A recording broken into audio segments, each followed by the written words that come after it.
میزبان کا شرمندگی سے برا حال تھا۔ اگلے دن اس نے اپنی بیوی کو کہا کہ آج ہم 5 مرغیاں ذبح کریں گے۔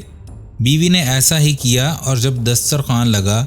السلام علیکم، میں ہوں محمد عظیم اور آپ دیکھ رہے ہیں چینل فن پارے۔ چینل کو ابھی تک اگر آپ نے سبسکرائب نہیں کیا تو سبسکرائب کر لیجئے، اور اگر ویڈیو پسند آئے تو لائک اور شیئر بھی ضرور کیجئے۔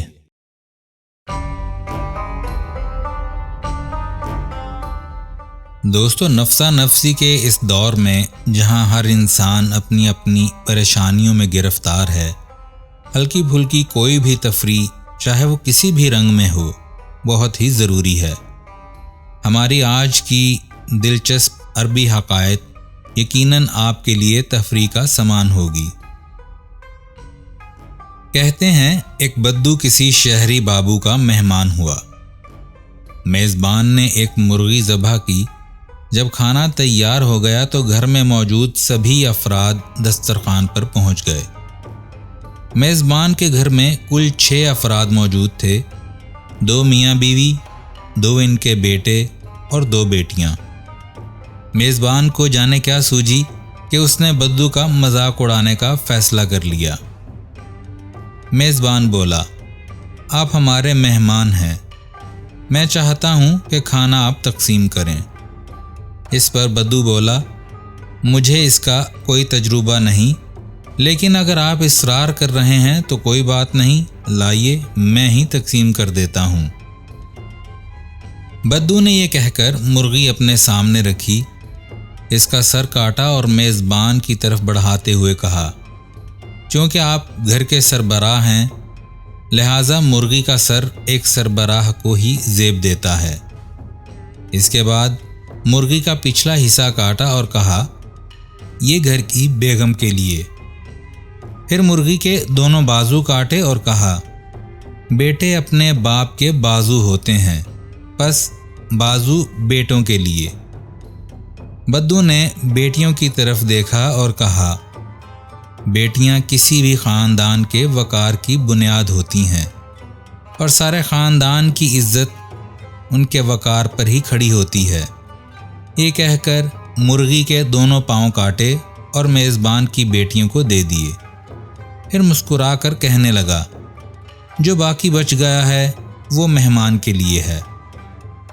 میزبان کا شرمندگی سے برا حال تھا۔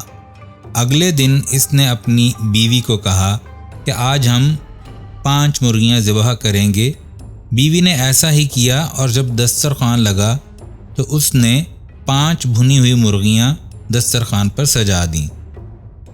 میزبان نے سوچا کہ دیکھتے ہیں کہ آج یہ 5 مرغیوں کو کس طرح تقسیم کرے گا۔ میزبان بولا، جناب ان مرغیوں کو سب افراد میں برابر تقسیم کر دیجئے۔ اس پر بدو بولا، آپ ان کی تقسیم جفت چاہتے ہیں یا طاق؟ میزبان نے پھر کہا، طاق انداز میں تقسیم کر دیجئے۔ بدو نے میزبان کی بات سن کر سر ہلایا، تھال سے ایک مرغی اٹھائی، میاں بیوی کے سامنے رکھی اور بولا، آپ اور آپ کی بیوی 2 اور ایک یہ مرغی، کل ملا کے 3۔ پھر دوسری مرغی اٹھائی اور کہا، آپ کے دونوں بیٹے اور ایک مرغی، کل ملا کے یہ بھی 3۔ اس کے بعد تیسری مرغی اٹھائی اور کہا، آپ کی 2 بیٹیاں اور ایک مرغی، کل ملا کر یہ بھی 3 ہو گئے۔ اب تھال میں 2 مرغیاں باقی تھیں۔ اس نے وہ مرغیاں اپنے سامنے رکھیں اور کہنے لگا، یہ 2 مرغیاں اور ایک میں، یہ بھی 3 ہو گئے۔ میزبان بدو کی یہ تقسیم دیکھ کر ہکا بکا رہ گیا۔ اس نے اگلے دن پھر 5 مرغیاں روسٹ کیں۔ جب سب لوگ دسترخوان پر بیٹھ گئے تو میزبان نے بھنی ہوئی 5 مرغیاں بدو کے سامنے رکھیں اور کہا، آج بھی تقسیم آپ ہی کریں گے، لیکن آج تقسیم کی نوعیت طاق نہیں بلکہ جفت ہونی چاہیے۔ بدو بولا، لگتا ہے کہ آپ لوگوں کو میری پچھلی تقسیم پسند نہیں آئی اور آپ ناراض ہیں۔ میزبان بولا، نہیں ایسی کوئی بات نہیں، آپ تقسیم شروع کیجئے۔ بدو نے مرغیوں کی تشتری سامنے رکھی، اس میں ایک مرغی اٹھائی اور کہنے لگا، ماں، اس کی 2 بیٹیاں اور ایک مرغی، یہ ہوئے کل ملا کر 4۔ یہ کہہ کر پہلی مرغی ان کی طرف بڑھا دی۔ اس کے بعد دوسری مرغی اٹھائی اور میزبان سے کہا، آپ کے 2 بیٹے اور ایک مرغی، یہ بھی کل ملا کر 4 ہوئے۔ پھر تھال میں موجود باقی 3 مرغیاں اپنی طرف کھینچتے ہوئے بولا، میں اور یہ 3 مرغیاں، یہ بھی کل ملا کر ہو گئے 4۔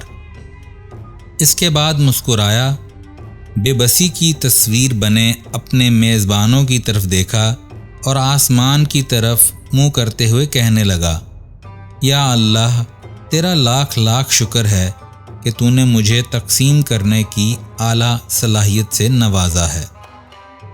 کیوں دوستو، ہوئی نا پھر زبردست انوکھی تقسیم؟ اللہ تعالیٰ اپنے پیارے محبوب صلی اللہ علیہ وآلہ وسلم کے صدقے ہم سب کو خوشیاں اور آسانیاں بانٹنے کا شرف عطا کرے، آمین یا رب العالمین۔